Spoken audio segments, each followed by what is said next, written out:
இராணுவத்திலிருந்து பணியாற்றிய ஒருவருடைய குடும்பத்தினுடைய நிலை என்ன அப்படிங்கிறது குறித்த ஒரு தொகுப்பை பார்த்தோம். அந்த தொகுப்பில் தற்பொழுது ஒரு தீர்வுக்கான ஒரு வழி பிறந்துள்ளது. முதல்ல அந்த தொகுப்பை பார்க்கலாம் மீண்டும் ஒரு முறை. பறந்து விரிந்த இந்திய எல்லையில் எதிரிகளை உள்ளே நுழைய விடாமல் தடுத்துக் கொண்டிருந்த இராணுவ வீரர் சாணப்பன் விரைவில் நான் விருப்பு ஓய்வில் வந்து விடுவேன் என தனது 2 மகள்களிடம் தெரிவித்திருந்தார். ஆனால் அடுத்த சில நாட்களில் அவர் தற்கொலை செய்து கொண்ட நிலையில் பிணமாகவே வீட்டிற்கு கொண்டு வரப்பட்டார்.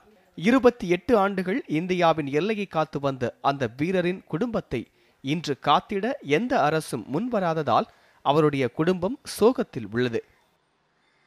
எங்க அப்பா ராணுவத்தில் வேலை செஞ்சுட்டு இருந்தாங்க. 28 வருஷமா வேலை செஞ்சுட்டு இருந்தாங்க. இப்போ கடைசியா ரிட்டையர் ஆகுறது.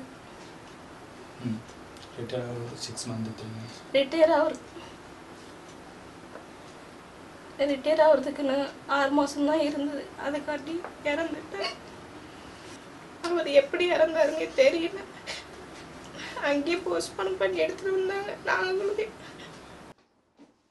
இறந்ததில் இருந்து தங்களுக்கு குடும்ப ஓய்வூதியம் வழங்கப்படவில்லை என்றும் வட மாநிலங்களுக்கு நேரில் சென்று இராணுவ அதிகாரிகளை பார்த்து முறையிட்ட பிறகுதான் ஓய்வூதியமே கிடைக்க ஆரம்பித்ததாகவும் தெரிவிக்கிறார் சாணப்பனின் மனைவி சுமதி.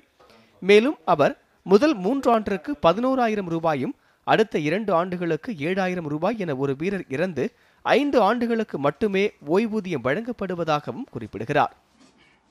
28 வருஷம் சர்வீஸ் பண்ணாங்க. ரிட்டையர்ட் ஆக 6 மாதம் தான் இருந்துச்சு. இறந்துட்டாங்கன்னு சொன்னாங்க. நான் என்ன எதுன்னு எதுவும் கேட்கல. சரி பாடி கொண்டாந்தாங்க, அடக்கம் பண்ணிட்டேன். எனக்கு எந்த ஒரு பெனிஃபிட்டும் எதுவும் கிடைக்கல. அவரோட எல்ஐசி இது கூட கிளியர் பண்ண முடியல என்னால். ஒரிஜினல் சர்டிஃபிகேட் கேட்குறாங்க, என்னால் கொடுக்க முடியல. நான் இந்த 2 பொண்ணுங்களை வச்சுக்கிட்டு நான் என்ன பண்ணுறது?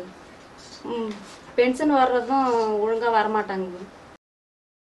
நாட்டுக்காக உயிரையே துச்சமாக மதித்து போர்க்களங்கள் செல்லும் சாணப்பன் போன்ற வீர மகன்களின் குடும்பங்கள் வீதிக்கு வராமல் பார்த்து கொள்ள வேண்டியது அரசாங்கத்தின் கடமை என தெரிவிக்கும் சமூக ஆர்வலர்கள் எல்லையில் இராணுவ வீரர்கள் படும் துன்பங்களை விட நாட்டிற்குள் பசியில் வாடும் அவர்களின் குடும்பங்களின் நிலைமையை மாற்ற வேண்டும் என கோரிக்கை விடுத்துள்ளனர். சரவணகுமார், நியூஸ் 7 தமிழ், ஜெயங்கொண்டம்.